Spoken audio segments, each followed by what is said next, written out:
هنا من ملعب ثانية الرمل. جماهير الرجاء تمتلئ كل جوانب الملعب، لا داخله ولا خارجه. انتشار الجراد في كل مكان. مناصرين كثر.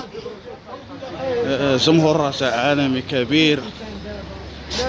هنا في شوارع تطوان في كل مكان، من أول مدينة حتى آخر المدينة، في شوارع في أزقتها يبيعون أقمصة الفريق. المناصرون أتوا بكثافة من كل أنحاء الدار البيضاء ومن كل أنحاء المغرب. قمة من القمم بين الفريقين، بين المتصدر الرجاء البيضاوي والمستضيف المغرب أتلتيك تطوان. الرجاء مطالب بالانتصار، وتطوان مطالبة بالانتصار أمام جماهيره وفي ميدانه والدفاع عن ألوانه.